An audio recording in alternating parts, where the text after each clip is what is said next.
Hello welcomes to ആമിസ് farm. 9th സ്റ്റാൻഡേർഡിൻ്റെ ബയോളജിയിലെ 2025 ഒരു മോഡൽ ക്വസ്റ്റ്യൻ പേപ്പറാണ് നമ്മൾ ഈ വീഡിയോയിൽ ഷെയർ ചെയ്യുന്നത് കേട്ടോ.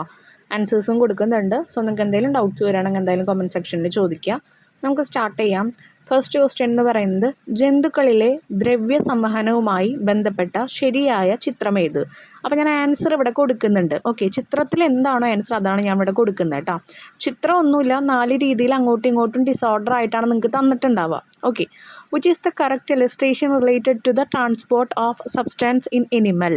അതിലെ ശരിയായ രീതി എന്ന് പറയുന്നത് നിങ്ങൾ പഠിച്ചു വയ്ക്കുക. എങ്ങനെയാണ് ആ ഒരു എനിമൽസിൽ സബ്സ്റ്റൻസ് ഒക്കെ ട്രാൻസ്പോർട്ട് ചെയ്യുക, ജന്തുക്കളിൽ എങ്ങനെയാണ് ഒരു ദ്രവ്യ സംവഹനം നടക്കുക? അത് ബാഹ്യ പരിസ്ഥിതി, അവിടെ നിന്ന് കോശാന്തർദ്രവ്യത്തിലേക്ക് പോകുന്നു, പിന്നെ കോശഭിത്തിയിലേക്ക്, പിന്നെ കോശദ്രവ്യമായിട്ടാവുന്നു. ഇനി എങ്ങനെയാണ് ഇംഗ്ലീഷിലെ എക്സ്റ്റേണൽ എൻവയോൺമെൻറ്റ്, അവിടെ നിന്ന് നേരെ എക്സ്ട്രാ സെല്ലുലാർ ഫ്ലൂയിഡിലേക്ക്, പിന്നെ സെൽ മെമ്പറെയിൻ, പിന്നെ സൈറ്റോപ്ലാസം, അങ്ങനെയാണ് പോവുക കേട്ടോ. ഇതാ ഞാനിവിടെ 2 പിക്ചേഴ്സും കൊടുക്കുന്നുണ്ട്. അതാണ് നമ്മുടെ പിക്ചേഴ്സ്. ആ പിക്ചേഴ്സിനാണ് നമ്മൾ കറക്റ്റായിട്ടുള്ളത് എടുത്തെഴുതേണ്ടത് കേട്ടോ. Question number 2. എൻസൈമുകൾ ഒന്നും ഉൽപ്പാദിപ്പിക്കുന്നില്ലെങ്കിൽ കരൾ ദഹനത്തിൽ പ്രധാന പങ്ക് വഹിക്കുന്നു. എന്തുകൊണ്ട്? The liver plays a major role in digestion even though it does not produce any enzyme. Why? അപ്പോൾ എൻസൈം ഒന്നും അവിടെ ഉൽപ്പാദിപ്പിക്കുന്നില്ല, എന്നാലും കരൾ എന്ത് ചെയ്യുന്നുണ്ട്? ദഹനത്തിന് ഒരു വലിയ പങ്കാണ് തരുന്നത്. എന്തുകൊണ്ടാണ്?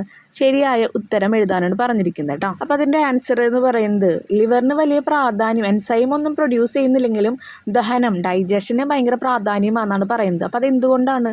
കരൾ കൊഴുപ്പ് ചെറുതായി മാറ്റാൻ സഹായിക്കുന്നു, പിത്തരസം ഉൽപ്പാദിപ്പിക്കുന്നുണ്ട്. അപ്പോൾ കരൾ അവിടെ ഒരു പിത്തരസം ഉൽപ്പാദിപ്പിക്കുന്നുണ്ട്. അതുവഴി അവിടെയുള്ള കൊഴുപ്പുകളൊക്കെ ചെറിയ ചെറിയ കഷ്ണങ്ങളായിട്ട് അല്ലെങ്കിൽ പാർട്ടിക്കിൾസ് ആയിട്ടൊക്കെ മാറുന്നുണ്ട്. അപ്പോൾ അതൊന്ന്. രണ്ടാമത്തത് എന്തുകൊണ്ടാണ്? കാരണം ലിവർ ഇത്ര ഇമ്പോർട്ടൻ്റ് ആണെന്ന് പറയാനുള്ള കാരണം ദഹനശേഷം വരുന്ന ആ ഒരു പോഷകങ്ങൾ കരളിലാണ് സംഭരിക്കപ്പെടുന്നത്.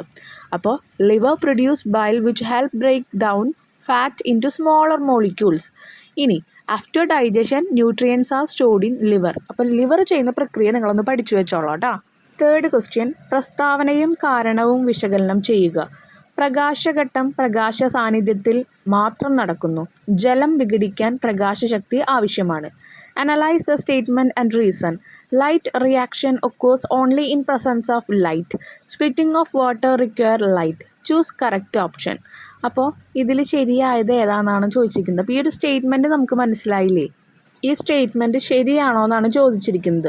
അപ്പോൾ അവിടെ തന്നിരിക്കുന്ന ആ ഒരു സ്റ്റേറ്റ്മെൻറ്റും അതിൻ്റെ കാരണവുമാണ്. എന്താ പറഞ്ഞിരിക്കുന്നത്? പ്രകാശഘട്ടം പ്രകാശ സാന്നിധ്യത്തിൽ മാത്രം നടക്കുന്നു എന്നാണ് പറഞ്ഞിരിക്കുന്നത്. അതിൻ്റെ കാരണം താഴെ കൊടുത്തിട്ടുണ്ട്. ജലം വിഘടിക്കാൻ പ്രകാശശക്തി ആവശ്യമാണ് എന്ന് പറഞ്ഞിട്ടുണ്ട്. അപ്പോൾ അത് ശരിയാണോ എന്നുള്ളതാണ് ചോദിക്കുന്നത്. ആ പ്രസ്താവനയും കാരണവും ശരിയാണോ എന്നാണ് ചോദിച്ചിരിക്കുന്നത്. പ്രസ്താവനയും കാരണവും ശരിയാണ്. ആ കാരണം തന്നിരിക്കുന്നത് പ്രസ്താവനയെ വിശദീകരിക്കുന്നുണ്ട്. Both correct. ആ റീസൺസും എന്താണ്, ആ സ്റ്റേറ്റ്മെൻറ്റും കറക്റ്റ് ആണ് എന്നുള്ളത് എഴുതി വയ്ക്കുക. അത്രയേ ഉള്ളൂ കേട്ടോ. അവിടെ ചില ഓപ്ഷൻസ് ഉണ്ടായിരിക്കാം നിങ്ങൾക്ക്.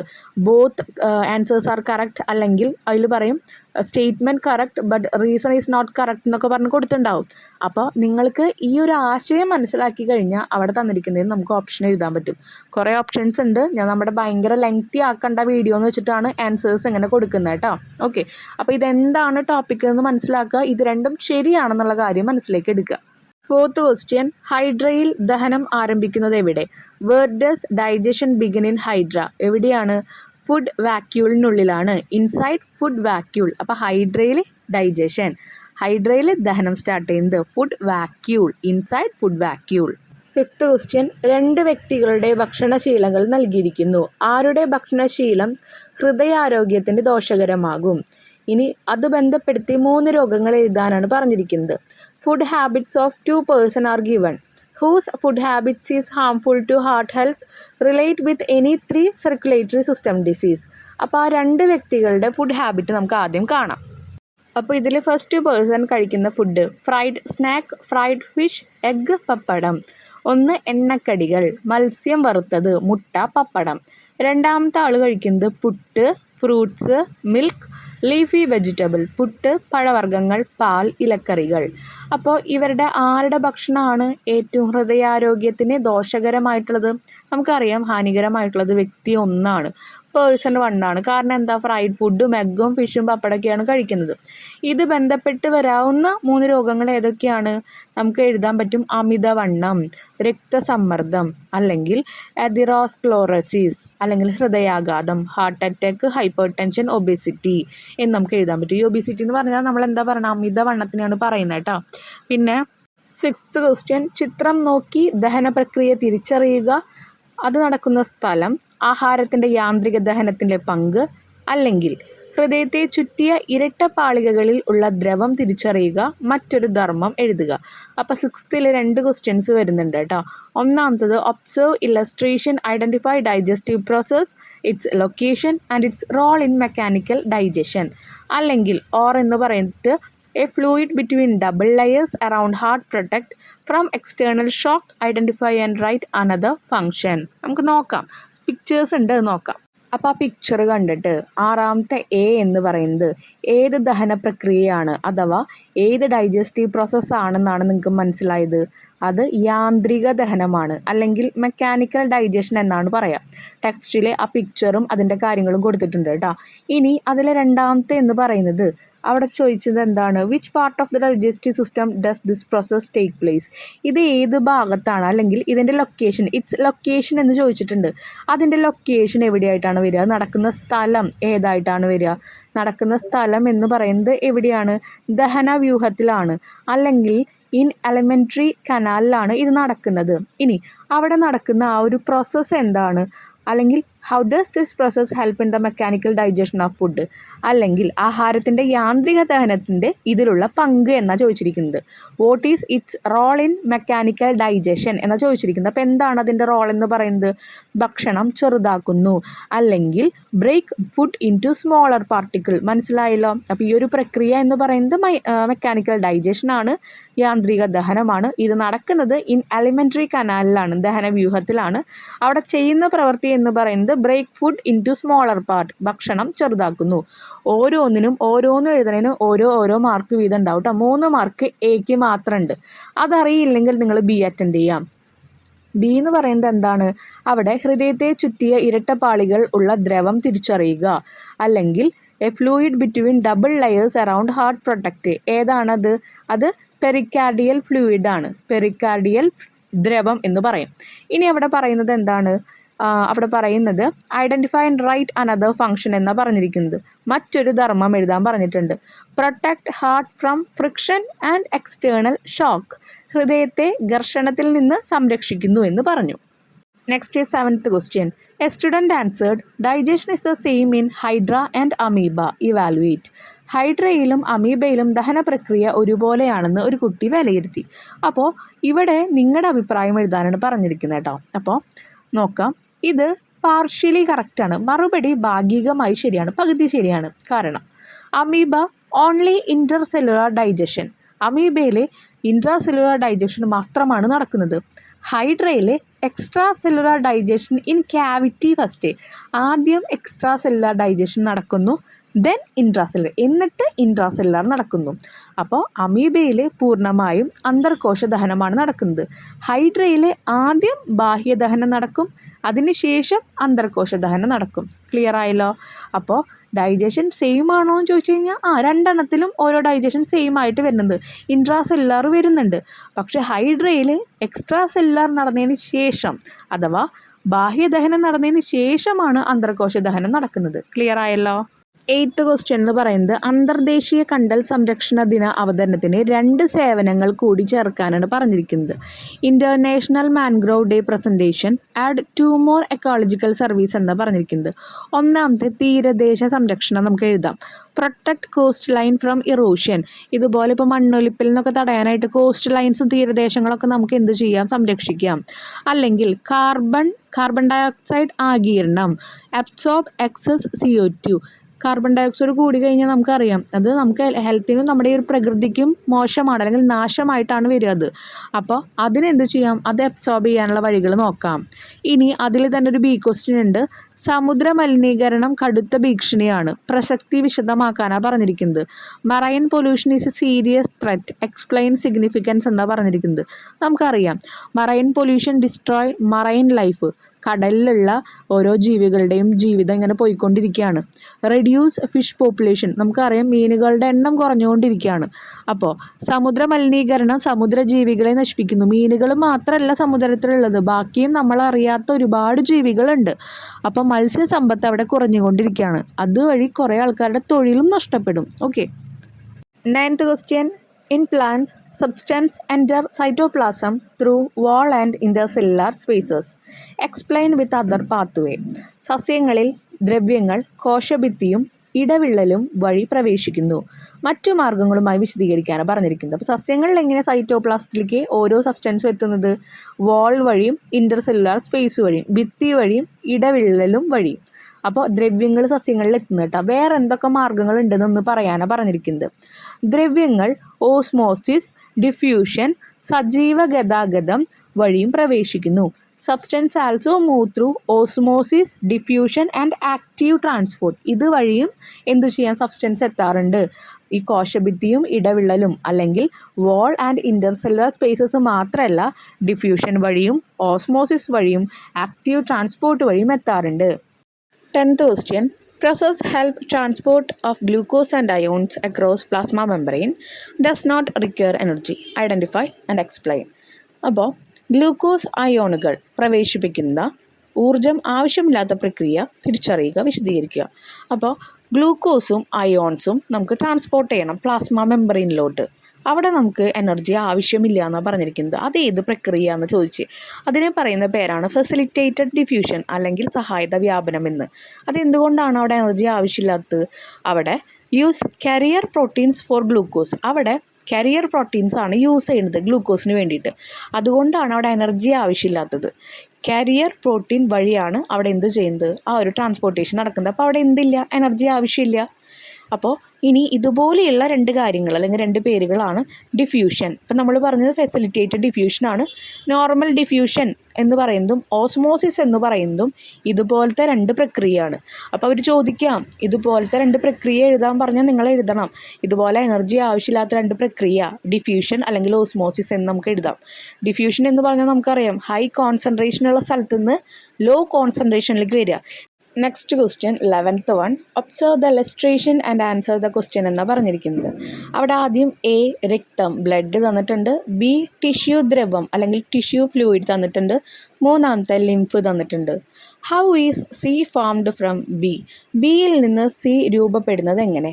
സി ബിയിൽ നിന്ന് ഘടകങ്ങൾ ചേർന്ന് രൂപപ്പെടുന്നു. ഉദാഹരണം ടിഷ്യൂ ഫ്ലൂയിഡ്, അത് ലിംഫായിട്ട് മാറുകയാണ്. അപ്പോൾ എന്ത് ചെയ്യാണ്? ഘടകങ്ങൾ ചേർന്നുകൊണ്ടാണ് ഈ ലിംഫ് ഉണ്ടാകുന്നത്. ടിഷ്യൂ ഫ്ലൂയിഡുകൾ അതിൻ്റെ ഘടകങ്ങൾ ഒരുമിക്കുന്നു, ലിംഫാകുന്നു. ഇനി അപ്പോൾ അതിൻ്റെ നോക്കിയേ, C is formed from B by addition of tissue fluid. Tissue fluid ഓരോന്നും കൂടി കൂട്ടിയിട്ടാണ് എന്തുണ്ടാവുന്നത്? നമുക്ക് എന്തുണ്ടാവുന്നു? ലിംഫ് ഉണ്ടാവുന്നു. ഇനി അടുത്ത ക്വസ്റ്റ്യൻ നോക്കിയേ, what are the structural difference between A and C? അവിടെ എയും സിയും എന്നിവ തമ്മിലുള്ള ഘടനാപരമായ വ്യത്യാസങ്ങളാണ് ചോദിച്ചിരിക്കുന്നത് കേട്ടോ. എയും സിയും, എ എന്ന് പറഞ്ഞാൽ രക്തം, സി എന്ന് പറഞ്ഞാൽ ലിംഫ്, ബ്ലഡും ലിംഫും. അപ്പോൾ വ്യത്യാസം, എക്ക് കട്ടിയുള്ള ഭിത്തിയാണ്, സിന് വാൽവും കനം കുറഞ്ഞ ഭിത്തിയുമാണുള്ളത്. A has thick wall, C has wall and thin wall. അപ്പോൾ കണ്ടില്ലേ, വാൾവും ഉണ്ട് തിൻ വാളും ഉണ്ട്. ഓക്കെ. Next 12th question.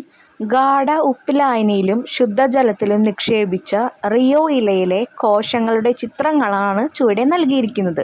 അവ വിശകലനം ചെയ്ത ചോദ്യങ്ങൾക്ക് ഉത്തരം എഴുതാനാണ് പറഞ്ഞിരിക്കുന്നത്. A figure of Rio leaves is placed in concentrated salt solution and pure water R given below. Analyse them and answer the questions. അപ്പോൾ ആദ്യം നല്ല ഗാഢ ഉപ്പിലായനി എന്ന് പറഞ്ഞിരിക്കുന്നത്, കോൺസെൻട്രേറ്റഡ് സോൾട്ട് സൊല്യൂഷൻ. രണ്ടാമത്തത് പ്യുവർ വാട്ടർ, ശുദ്ധജലത്തിലും വെച്ചിട്ടുണ്ട്. ആ രണ്ട് ഫിഗറാണ് എയും ബിയും ആയിട്ട് കാണിച്ചിരിക്കുന്നത്. ഇനി അതിലെ ക്വസ്റ്റ്യൻസ് നോക്കാം. അതിലത്തെ ഫസ്റ്റ് ക്വസ്റ്റ്യൻ നോക്കാം. Which of the two images A B show the cell placed in concentrated salt solution? Explain the reason for your answer. A B എന്നിവയിൽ ഏതാണ് ഗാഢ ഉപ്പുലായനിയിൽ നിക്ഷേപിച്ച കോശത്തിൻ്റെ ചിത്രം? നിങ്ങളുടെ ഉത്തരത്തിൻ്റെ കാരണം വിശദമാക്കുക. ഇമേജ് ബി, ചിത്രം ബി ആണ് കറക്റ്റ് ആയിട്ടുള്ള ആൻസർ. കോൺസെൻട്രേറ്റഡ് സോൾട്ട് സൊല്യൂഷൻ അതാണ്. Because the cell shrink due to loss of water. അതിനെ പറയുന്നതാണ് പ്ലാസ്മോൾസിസ് എന്നുള്ളത്. അപ്പോൾ ചിത്രം ബി ആണ് സോൾട്ട് സൊല്യൂഷനിൽ വെച്ച സെൽ. കാരണം പ്ലാസ്മോളിസിസ് ആണ് അവിടെ നടക്കുന്നത്. പ്ലാസ്മോളിസിസ് എന്ന് പറഞ്ഞാൽ എന്താണ്? ആ സെല്ലിൻ്റെ എല്ലാ ഭാഗങ്ങളും എന്ത് ചെയ്യും? ഷ്രിങ്ക് ചെയ്യാണ്. അതൊന്നും കൂടി ചെറുതാവാണ് ചെയ്യുക. നമ്മൾ പറയില്ലേ, അതിനൊന്നും ഇങ്ങനെ ഇപ്പോൾ ഒരു പേപ്പർ നമ്മൾ ചുരുട്ടുമ്പോൾ അതിങ്ങനെ ചുരുങ്ങിപ്പോവുക, അതിനാണ് പറയുന്നത്. ഇനി അതിലെ രണ്ടാമത്തെ ക്വസ്റ്റ്യൻ, കോശങ്ങളുടെ ഈ മാറ്റങ്ങൾക്ക് കാരണമായ പ്രക്രിയയെപ്പറ്റി വിശദീകരിക്കാനാണ് പറഞ്ഞിരിക്കുന്നത്. Explain the process responsible for these changes in the cell. അപ്പോൾ ഇതിൻ്റെ റീസൺ എന്താണ്? The process is osmosis. Osmosis എന്ന് പറഞ്ഞാൽ movement of water through semi permeable members. Semi permeable members എന്ന് പറഞ്ഞു കഴിഞ്ഞാൽ സെമി ആണ്. അപ്പോൾ എല്ലാം കടത്തി വിടില്ല അവർ, കുറച്ച് ആവശ്യമായ സാധനങ്ങൾ മാത്രം കടത്തി വിടുന്ന ആ ഒരു പ്രക്രിയ. ഓക്കെ, അപ്പോൾ അതിന് പറയുന്ന പേര് എന്താ പറഞ്ഞ് ഉത്തരവാദിയായ പ്രക്രിയയാണ് ഓസ്മോസിസ്. മലയാളത്തിൽ എഴുതാം കേട്ടോ. ഇനി നെക്സ്റ്റ് ക്വസ്റ്റ്യൻ അതിൽ വരുന്നത് മൂന്നാമത്തെ, പദാർത്ഥ വിനിമയത്തിൻ്റെ പ്ലാസ്മ സ്തരം എങ്ങനെ സഹായിക്കുന്നു? How does the plasma membrane help in the exchange of substance? കോശഭിത്തിക്കുള്ളിലെ നേർത്ത പരത് അർദ്ധചാലകമായതിനാൽ ദ്രവ്യങ്ങളുടെ പ്രവേശനവും പുറന്തള്ളലും നിയന്ത്രിക്കുന്നു. അപ്പം അർദ്ധചാലകം, അതാണ് നമ്മൾ പറഞ്ഞത്, എല്ലാം കടത്തിവിടില്ല, പക്ഷേ കുറച്ച് ആവശ്യമുള്ള സാധനങ്ങളൊക്കെ കടത്തിവിടും. അപ്പോൾ ആ ദ്രവ്യങ്ങളൊക്കെ പ്രവേശിക്കുന്നതും പുറന്തള്ളുന്നതും അവിടെ കൺട്രോൾ ചെയ്യുകയാണ്, നിയന്ത്രിക്കുകയാണ് ചെയ്യുന്നത്. Plasma membrane regulate exchange of substance by being semi permeable, helping in osmosis, diffusion and maintaining balance. Next 13th question, സാധാരണയായി ആഹാരം വിഴുങ്ങുമ്പോൾ നാസാഗരത്തിലേക്കോ ശ്വാസനാളത്തിലേക്കോ പ്രവേശിക്കാറില്ല. എന്നാൽ ഭക്ഷണം വിഴുങ്ങുമ്പോൾ സംസാരിക്കുകയാണെങ്കിൽ ചിലപ്പോൾ ഭക്ഷണം ശ്വാസനാളത്തിലേക്ക് പ്രവേശിച്ചേക്കാം. ഈ രണ്ട് സാഹചര്യങ്ങളിലും ശാസ്ത്രീയമായ കാരണങ്ങൾ വിശദീകരിക്കുക. Normally when food is swallowed it does not enter the nasal cavity or windpipe. However, if a person talk while swallowing, food may sometimes enter the windpipe. Explain the scientific reason behind both of this situation. അവിടുത്തെ answer, സാധാരണ വിഴുങ്ങുമ്പോൾ epiglottis അടയ്ക്കുന്നു, ഭക്ഷണനാളത്തിലേക്ക് മാത്രം പോകുന്നു. എന്നാൽ സംസാരിക്കുമ്പോൾ വിഴുങ്ങിയാൽ epiglottis ശരിയായി അടയാത്തതിനാൽ ഭക്ഷണം ശ്വാസനാളത്തിലേക്ക് കടക്കാം. During normal swallowing, epiglottis closes. Food goes only into the food pipe. While talking during swallowing, epiglottis does not close properly. Food may enter the windpipe അല്ലെങ്കിൽ ട്രക്കിയ. നെക്സ്റ്റ് 14th ക്വസ്റ്റ്യൻ, നമുക്ക് അവിടെ ഒരു picture തന്നിട്ടുണ്ട് കേട്ടോ. അവിടെ ചുവടെ നൽകിയിരിക്കുന്ന ചിത്രം പകർത്തി വരച്ച് അതിൽ ഏതൊക്കെ ഭാഗങ്ങളാണെന്ന് അടയാളപ്പെടുത്തണം. എ എന്നുള്ള ഭാഗം നിങ്ങൾ അടയാളപ്പെടുത്തേണ്ടത് പല്ലിലെ കാഠിന്യമുള്ളതും നിർജീവമായതുമായ ഭാഗം, the hard and non living part of tooth. അത് നമുക്കറിയാം ഇനാമലാണ്. അത് ആ പല്ലിൻ്റെ പുറത്തായിട്ടാണ് വരിക, അല്ലെങ്കിൽ അതിൻ്റെ മുകളിലായിട്ട് വരുന്ന ഭാഗം, അവിടെ മാർക്ക് ചെയ്തോളൂ കേട്ടോ. ബി എന്ന് പറയുന്നത് കാൽസ്യം അടങ്ങിയ യോജക കലയാണ്, the connective tissue containing calcium. അത് ഇതിൻ്റെ അകത്താണ് വരിക. അപ്പോൾ ഓരോന്നും എന്താണെന്നുള്ളത് കാണിക്കാം. ടെക്സ്റ്റിൽ കറക്റ്റ് പിക്ചർ ഉണ്ട്, അത് നോക്കി വരയ്ക്കാൻ പഠിക്കാം കേട്ടോ. അപ്പോൾ ഇതിൽ നോക്കിയേ, the hard and non living part of the tooth, അതിനാണ് ഇനാമൽ എന്ന് പറയുന്നത്, അല്ലെങ്കിൽ എനാമൽ. പല്ലിൻ്റെ പുറത്തുള്ള കഠിനമായ ജീവനില്ലാത്ത ഭാഗമാണത്. പ്രധാനമായും കാൽസ്യം ഉപ്പുകൾ കൊണ്ടാണ് നിർമ്മിച്ചിരിക്കുന്നത്. ഇനി രണ്ടാമത്തെ, കണക്റ്റീവ് ടിഷ്യൂ കണ്ടെയ്നിങ് കാൽസ്യം, അതിന് പറയുന്നതാണ് ഡെൻറ്റിൻ എന്നുള്ളത്. ഡെൻറ്റിൻ എന്നാണ് രണ്ടാമത്തെ പേര്, അതിനുള്ളിൽ വരുന്നത്. എനാമലിൻ്റെ താഴെ കാണപ്പെടുന്ന ബന്ധക എഴുതയാണത്, കണക്റ്റീവ് ടിഷ്യൂ ആണത്. കാൽസ്യം അടങ്ങിയിരിക്കുന്നു. എനാമലിനേക്കാൾ കുറച്ച് മൃദുവാണത്. ക്ലിയർ ആയല്ലോ? അതിലെ തന്നെ ബി ക്വസ്റ്റ്യൻ ആണ്. നമുക്ക് വേറൊരു പിക്ചർ തന്നിട്ടുണ്ട്. എ ബി എന്നിങ്ങനെ അടയാളപ്പെടുത്തിയിട്ടുള്ള ഭാഗങ്ങൾ തിരിച്ചറിയാനാണ് പറഞ്ഞിരിക്കുന്നത്. രണ്ടാമത്തെ ക്വസ്റ്റ്യൻ, എ ബി എന്ന ഭാഗങ്ങളിൽ ഓരോന്നിനെയും ആഗിരണം ചെയ്യപ്പെടുന്ന ലഘു പോഷക ഘടകങ്ങളുടെ പേരെഴുതുക. Write the name of the simple nutrients absorbed into each of the part A and B. എയിലും ബിയിലും അബ്സോർബ് ചെയ്യുന്ന രണ്ട് ന്യൂട്രിയൻസിൻ്റെ പേരെഴുതാനാണ് പറഞ്ഞിരിക്കുന്നത്. അതിൻ്റെ ആൻസേഴ്സ് നോക്കാം. എ എന്ന് പറയുന്നത് ലാക്റ്റിയലാണ് ഒന്നാമത്തെ എ എന്ന് പറഞ്ഞ ഭാഗം, അപ്പോൾ ആ പിക്ചറിലുള്ളത്. ബി എന്നുള്ള ഭാഗം പില്ലറുകളാണ്, അല്ലെങ്കിൽ ബ്ലഡ് കാപ്പിലാരീസ് ആണ്. ഇനി അതിലുള്ള ന്യൂട്രിയൻസ് എഴുതാൻ പറഞ്ഞിട്ടുണ്ടായിരുന്നു. അതിൽ ലാക്റ്റിയലിലുള്ള ന്യൂട്രിയൻസ് എന്ന് പറയുന്നത് ഫാറ്റി ആസിഡ്സും അതുപോലെ ഗ്ലിസറോളാണ്. ഇനി രണ്ടാമത്തേൽ ബിയിലുള്ളത് ബ്ലഡ് കാപ്പിലാരീസിലുള്ളത് ഗ്ലൂക്കോസും എമിനോ ആസിഡും, അപ്പോൾ എയിലുള്ളത് കൊഴുപ്പിൻ്റെ അന്തിമോൽപ്പന്നങ്ങൾ, ഫാറ്റി ആസിഡ്, ഗ്ലിസറോൾ എന്ന് പറഞ്ഞു. അപ്പോൾ അതൊന്ന് ആ പിക്ചർ പഠിച്ചേക്കുക, ഏതൊക്കെയാണ് ഭാഗങ്ങൾ, എന്തൊക്കെയാണ് അവിടെ ഉള്ളതെന്ന് പഠിക്കുക കേട്ടോ. അതൊക്കെ ഇമ്പോർട്ടൻ്റ് ആയിട്ടുള്ളതാണ്. ഇവിടെ തന്നിരിക്കുന്ന ഒരു ക്വസ്റ്റ്യൻ 15ാമത്തെ ഒരു വെൻ ഡയഗ്രാം വരയ്ക്കാനാണ് പറഞ്ഞിരിക്കുന്നത് കേട്ടോ. അവിടെ ഓരോന്ന് തന്നിട്ടുണ്ട്. ധമനി തന്നിട്ടുണ്ട്, അതുപോലെ കാപ്പിലാരി തന്നിട്ടുണ്ട്, അതുപോലെ വെയിൻ തന്നിട്ടുണ്ട്. ഇതിൻ്റെ 3 താഴെ വരുന്ന കാര്യങ്ങൾ നമ്മൾ ആ ബോക്സിൽ നിന്ന് എടുത്തിട്ട് എഴുതണം. അത്രയുള്ള കാര്യങ്ങൾ കേട്ടോ. അപ്പോൾ അവിടെ ഫസ്റ്റ് വൺ ധമനി വരുന്നു, രണ്ടാമത്തെ കാപ്പിലാരി വരുന്നു, മൂന്നാമത്തെ വെയിൻ അല്ലെങ്കിൽ സിര വരുന്നു.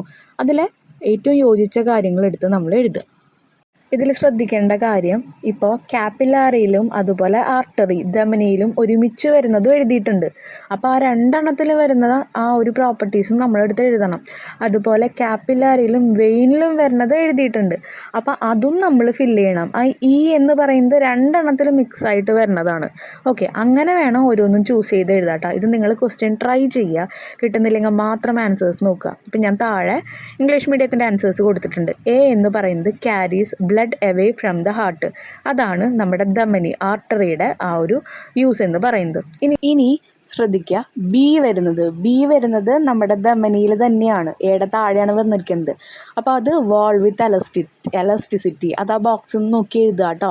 ഇനി ഡി വരുന്നത് കാപ്പിലാരിയിൽ മാത്രമാണ്. അതുകൊണ്ട് ഞാൻ വെറുതെ അത് പറഞ്ഞു, കാപ്പിലാരി ഓൺലി എന്ന് പറഞ്ഞു, നിങ്ങൾക്ക് മനസ്സിലാവാൻ വേണ്ടി എഴുതിയിരിക്കുന്നതാണ്. കാപ്പിലാരിയിൽ മാത്രം വരുന്നത് എന്താ, wall with single layer of cell only. അവിടെ എന്താ, സിംഗിൾ ലെയറുള്ള സെല്ല് മാത്രമാണ് കാപ്പിലാരി എന്ന് പറയുന്നത്. മൈന്യൂട്ട് പോർസ് ഓൺ ദ വാളുമ്പോൾ എന്തുണ്ടാവും, ചെറിയ പോർസ് ഉണ്ടായിരിക്കും. ഇനി എഫ് എന്ന് പറയുന്നത് എവിടെയാണ്, വെയിനിലാണ് കിടക്കുന്നത്, സിരയിലാണ് കിടക്കുന്നത്. അതിലെന്തുണ്ട്, അവിടെ ഇപ്പോൾ നമ്മളവിടെ ഒരു എക്സാമ്പിൾ പറയാമെന്ന് വെച്ചാൽ ഇയും സിയും ഒക്കെ വന്ന പോലെ ധമനിയും അതുപോലെ കാപ്പിലാരിയും മിക്സ് ആയിട്ട് വരുന്ന പോർഷനാണ് സി. അങ്ങനെയല്ല, അതുപോലെ കാപ്പിലാരിയും വെയിനും കൂടിയിട്ട് മിക്സ് ആയിട്ട് വരുന്ന പോർഷനാണ് ഇ, അതും അല്ല. അതുകൊണ്ടാണ് ഞാനവിടെ എഫ് എന്ന് പറയുന്നത് വെയിൻ ഓൺലി എന്ന് പറഞ്ഞത്. അത് വെയിനിന് മാത്രമുള്ളതാണ്. ക്യാരി ബ്ലഡ് ടുവേഴ്സ് ദ ഹാർട്ടിലേക്ക് അവിടുന്ന് ബ്ലഡ് കൊണ്ടുപോകുന്നത് നമ്മുടെ വെയിനാണ്. വാൾവ് അവിടെ പ്രസൻ്റാണ്, പ്രസൻറ്റ്. അടുത്തത് സി നോക്കുമ്പോൾ അവിടെ ആരൊക്കെയുണ്ട്, ആർട്ടറിയും വരുന്നുണ്ട്, കാപ്പിലാരിയും വരുന്നുണ്ട്. ധമനിയും ലോമികയും തമ്മിലുള്ള ആ ഒരു കോമൺ ആയിട്ട് വരുന്ന ഭാഗമാണ് അത്. അവിടെ വാൾവ് ആബ്സെൻ്റ് എന്നാണ് ഉത്തരം, വാൾവ് ആബ്സെൻ്റ്. അതൊക്കെ ഇവിടെയുണ്ട്, അതൊക്കെ താഴത്തെ ബോക്സിലുണ്ട്. അതൊന്ന് എടുത്തിട്ട് ജസ്റ്റ് എഴുതിയാൽ മതി. ഇനി ഇ എന്ന് പറയുന്നത് വെയിനും കാപ്പിലാരിയും തമ്മിൽ കണക്ട് ചെയ്തിരിക്കുന്ന ഭാഗമാണ്. ലോമികയും അതുപോലെ സിരയും തമ്മിൽ കണക്ട് ചെയ്ത ഭാഗം. അവിടുന്ന് ബോക്സിൽ നിന്ന് ചൂസ് ചെയ്ത് എഴുതുമ്പോൾ thin wall blood flow at low pressure and speed, അത് നമ്മൾ ബോക്സിൽ നിന്ന് എടുത്ത് എഴുതണം. അവിടെ തിന്നായിട്ടുള്ള വോളാവും. അതുപോലെ ആ രക്തം എന്ന് പറയുന്നത് ഫ്ലോ ചെയ്യുന്നത് ലോ പ്രഷറുള്ള സ്ഥലത്ത് നിന്ന് ഹൈ പ്രഷറുള്ള സ്ഥലത്തേക്ക് ആയിരിക്കാം. ഇതൊക്കെ ബോക്സിലുണ്ട്. അതൊന്ന് ഓരോന്നും കറക്റ്റായിട്ട് എഴുതിയാൽ മതി. നിങ്ങൾ ആദ്യം ട്രൈ ചെയ്ത് നോക്കുക, ബോക്സിൽ നിന്ന് കറക്റ്റായിട്ട് എയും ബിയും എങ്ങനെ പൂരിപ്പിക്കുക എന്നുള്ളത്. എന്നിട്ട് കിട്ടുന്നില്ലെങ്കിൽ മാത്രം ആൻസർ നോക്കുക. ഇനി മലയാളം മീഡിയത്തിൻ്റെ ഞാൻ കൊടുക്കാം. ഇവിടെ അതുപോലെ തന്നെ എ ധമനിയാണ്, ആർട്ടറിയാണ്, ഹൃദയത്തിൽ നിന്ന് രക്തം കൊണ്ടുപോകുന്നുണ്ട്. ബി എന്ന് പറയുന്നത് അവിടെ ഇലസ്തികത ഉണ്ട് എന്ന് പറഞ്ഞു. ഇനി അടുത്തത് ഡി എന്ന് പറയുന്നത് അത് കാപ്പിലാരി മാത്രം, സൂക്ഷ്മധമനി മാത്രമാണുള്ളത്. അപ്പോൾ അതിൻ്റെ താഴെ എഴുതേണ്ടത് ഒരു പാളി കോശങ്ങളാൽ മാത്രമുള്ള ഭിത്തിയിൽ ചെറു രന്ധ്രങ്ങൾ ഉണ്ടായിരിക്കും. ഇനി അടുത്തത് എഫ് എന്ന് പറയുന്നത് വെയിനാണ്, അവിടെ സിരയാണ്. അത് അതിനുള്ളിൽ മാത്രമാണ് എഴുതണ്ടോ, കാരണം അത് അതിനെക്കുറിച്ച് മാത്രമാണ്. അപ്പോൾ ഹൃദയത്തിലേക്ക് രക്തം കൊണ്ടുപോകുന്ന വാൽവാണ്. ഇനി ഞാൻ പറഞ്ഞു ഓരോന്നും മിക്സ് ആയിട്ട് വരും. ധമനിയും സൂക്ഷ്മധമനിയും കൂടിയിട്ട് ഒരുമിച്ച് വരുമ്പോൾ അവിടെ വാൽവില്ല എന്ന് എഴുതുക. അതുപോലെ ശിരയും അതുപോലെ സൂക്ഷ്മധമനിയും കൂടി വരുമ്പോൾ നമ്മൾ ഭിത്തി സന്നം അല്ലെങ്കിൽ ഭിത്തി അവിടെ ചെറുതാണ് എന്നുള്ളവർ കനമില്ല എന്ന് എഴുതാം. കുറഞ്ഞ മർദ്ദത്തിലും വേഗത്തിലും രക്തം ഒഴുകുന്നു എന്നുള്ളത് എഴുതാം. കുറഞ്ഞ മർദ്ദത്തിൽ നിന്ന് വേഗതയിൽ ഒഴുകുന്നു എന്നുള്ളത് എഴുതാം. ക്ലിയർ ആയില്ലേ? അപ്പോൾ അങ്ങനെ 2 ഭാഗത്തും വരുന്നുണ്ടെങ്കിൽ ആ ക്വാളിറ്റി എടുത്ത് അതിന് ആ നടുവിലുള്ള ബോക്സിൽ എഴുതുക, രണ്ടാളും കോമൺ ആയിട്ട് വരുന്ന ഭാഗത്ത്. ഓക്കെ, ഈ ക്വസ്റ്റ്യൻ നിങ്ങൾക്ക് പെട്ടെന്ന് മനസ്സിലാവില്ല. അപ്പോൾ നിങ്ങൾ ശ്രദ്ധിക്കേണ്ട കാര്യം എന്ന് വെച്ച് കഴിഞ്ഞാൽ ഓരോന്നിൻ്റെയും ഉപയോഗങ്ങൾ എന്താണെന്ന് പഠിച്ചു വയ്ക്കുക. അപ്പം നിങ്ങൾക്ക് എഴുതാൻ പറ്റും ഏതാണ് ഓരോന്നിൻ്റെയും അടിയിലായിട്ട് വരിക എന്നുള്ളത്. ബാക്കി വരുന്നത് നിങ്ങൾക്ക് ഫില്ല് ചെയ്യാനും പറ്റും. അപ്പോൾ അങ്ങനെ പഠിച്ചേക്കുക കേട്ടോ. ഇങ്ങനത്തെ ടൈപ്പൊക്കെ നിങ്ങൾ ആദ്യമായിട്ടാവും നിങ്ങൾ യൂസ് ചെയ്യുന്നത്, അപ്പോൾ അതുകൊണ്ടാണ് മനസ്സിലാവാത്തത്. ക്വസ്റ്റ്യൻ നമ്പർ 16, പ്രകാശ സംശ്ലേഷണം കാറ്റബോളിക് അനബോളിക് ആണ് വിലയിരുത്തുക. Photosynthesis is catabolic and anabolic at same time evaluate. അപ്പോൾ ആദ്യം എഴുതേണ്ടത് പ്രകാശ സംശ്ലേഷണം കാറ്റബോളിക് അനബോളിക് ആണ്. ഇനി കാറ്റബോളിക് എന്നാൽ ജലം വിഘടിക്കുന്നു, ഫോട്ടോളിസിസ്. അനബോളിക് എന്നാൽ ഗ്ലൂക്കോസ് സ്റ്റാർച്ച് നിർമ്മിക്കുന്നു. ഇതെല്ലാം പ്രകാശ സംശ്ലേഷണത്തിൽ നടക്കുന്നു, അതുകൊണ്ട് അത് കാറ്റബോളിക്കും അനബോളിക്കും ആണ്. ഇങ്ങനെ എഴുതി വെക്കുക കേട്ടോ. ഞാൻ ജസ്റ്റ് പോയിന്റ്സ് ആയിട്ടൊക്കെ കൊടുത്തിട്ടുള്ളൂ. അപ്പോൾ ഇംഗ്ലീഷ് മീഡിയം എഴുതണം. Photosynthesis is catabolic and anabolic at same time because catabolic means water split, means photolysis. Anabolic means glucose and starch formed, so it is both എന്ന് എഴുതി വയ്ക്കുക. നെക്സ്റ്റ് ക്വസ്റ്റ്യൻ എന്ന് പറയുന്നത് chloroplast തന്നിട്ടുണ്ട്. അതിലെ പിയും ക്യൂവും ഏതൊക്കെയാണെന്ന് പറയാനാണ് പറഞ്ഞിരിക്കുന്നത്. അതിൻ്റെ 2 ഫങ്ഷൻസും എഴുതണം. അപ്പോൾ നോക്കാം. ടെക്സ്റ്റിൽ ഈ ഫിഗറും അതിൻ്റെ ക്വാളിറ്റീസും പഠിക്കാനുണ്ട്. നിങ്ങൾക്ക് എളുപ്പം അതാണെന്ന് വെച്ചാൽ അത് പഠിക്കുക കേട്ടോ. എന്തായാലും പാർട്സ് നോക്കാം. ആദ്യത്തെ പി എന്ന് പറയുന്നത് ഗ്രാനമാണ്, ക്യൂ എന്ന് പറയുന്നത് സ്ട്രോമയാണ്. ഇനി പിയുടെ 2 ഘടനാപരമായിട്ടുള്ള സവിശേഷതകൾ നോക്കുമ്പോൾ നിരവധി തൈലക്കോയിഡ്സ് ഉണ്ട്. സമുച്ചയങ്ങൾ ചേർന്ന് ഗ്രാമം രൂപപ്പെടുന്നു. ഗ്രാനം തമ്മിൽ സ്ട്രോമോ ലാമെല്ല കൊണ്ട് ബന്ധിപ്പിച്ചിരിക്കുന്നു. അപ്പോൾ എങ്ങനെയാണ് ബന്ധിപ്പിച്ചിരിക്കുന്നത്, എന്തൊക്കെ ചേർന്നാലാണ്? അവിടെ പറയുന്നത് സമുച്ചയങ്ങൾ ചേർന്നാണ് ഗ്രാമം രൂപപ്പെടുന്നത് എന്ന് പറയുന്നുണ്ട്. ആ ഗ്രാനം എന്ന് പറയുന്നത് എന്താണ്? അവിടുത്തെ നിരവധി തൈലോക്കോയിഡ് എന്ന് പറഞ്ഞ സമുച്ചയങ്ങൾ ചേർന്നിട്ട് ഉണ്ടാവുന്നതാണ്. ഇനി അടുത്തത് പറഞ്ഞിരിക്കുന്നത് പി ക്യൂയിലെ പ്രവർത്തനങ്ങൾ തമ്മിലുള്ള ബന്ധം. അവർ തമ്മിലുള്ള ബന്ധം എന്താണ്? പ്രവർത്തനങ്ങൾ തമ്മിലുള്ള ബന്ധം കേട്ടോ. അതിൽ ഗ്രാനം, അവിടുത്തെ ബന്ധം, ഇവിടെ പ്രകാശ പ്രതികരണം നടക്കുന്നു, വെള്ളം പിളരുന്നുണ്ട്, അതിനെ ഫോട്ടോലിസിസ് എന്ന് പറയും. ഓക്സിജൻ പുറപ്പെടുന്നുണ്ട്, ATP NADPH ഉണ്ടാകും. ഇനി സ്ട്രോമ എന്ന് പറയുന്നത് ക്യൂ ആണ്. ഇവിടെ ഇരുണ്ട പ്രതികരണം അല്ലെങ്കിൽ കാൽവിൻ സ്കൈലാണ് നടക്കുന്നത്. കാൽവിൻ സൈക്കിളൊക്കെ ടെക്സ്റ്റിൽ ഉണ്ട് കേട്ടോ, കറക്റ്റ്. CO2 ഉപയോഗിച്ച് ഗ്ലൂക്കോസ് രൂപപ്പെടുന്നുണ്ട്. ഇനി അവർ തമ്മിലുള്ള ബന്ധം എന്ന് പറയുമ്പോൾ പിയിൽ ഉണ്ടാകുന്ന ATP NADPH ക്യൂയിലെ ഡാർക്ക് റിയാക്ഷനിൽ ഗ്ലൂക്കോസ് ഉണ്ടാക്കാൻ ഉപയോഗിക്കുന്നു. ATP ഒക്കെ നമുക്കറിയാം, നമുക്ക് അതിൽ പറയുന്നുണ്ട് ഗ്ലൂക്കോസ് ഉണ്ടാക്കാൻ വേണ്ടിയിട്ട് നമ്മുടെ ഗ്രാനത്തിലുള്ള ആൾക്കാർ ഹെൽപ്പ് ചെയ്യുന്നുണ്ട്. ഓക്കെ, അപ്പോൾ ഇത് ടെക്സ്റ്റിലുണ്ട ഭാഗമാണ് എളുപ്പം. അത് നിങ്ങൾ നോക്കി പഠിച്ചേച്ചാൽ. ഞാൻ പോയിന്റ്സ് ആക്കിയിട്ടാണ് കൊടുത്തിരിക്കുന്നത്, എല്ലാവർക്കും മനസ്സിലാവണമെന്നില്ല. അപ്പോൾ ഇതോട് കൂടിയിട്ട് ഈ ക്വസ്റ്റ്യൻ പേപ്പറിൻ്റെ ഡിസ്കഷൻ ഇവിടെ കംപ്ലീറ്റ് ചെയ്യുകയാണ്. എല്ലാ ഭാഗവും നമുക്കിതിൽ കവർ ചെയ്യാൻ പറ്റിയിട്ടില്ല. എന്നാലും നമുക്ക് നാളെ എക്സാം ആയതുകൊണ്ട് ഞാൻ പെട്ടെന്ന് ഇമ്പോർട്ടൻ്റ് ആയിട്ടുള്ള ക്വസ്റ്റ്യൻസ് ഇട്ടുമെന്നുള്ളൂ കേട്ടോ. അതിലുള്ള പിക്ചേഴ്സ്, ഇല്ലസ്ട്രേഷൻസ്, ഡയഗ്രാം വരയ്ക്കാൻ വരിക, അതിലുള്ള ഭാഗങ്ങൾ രൂപപ്പെടുത്താൻ വരിക, അതൊക്കെ എന്തായാലും വരും. Okay, thank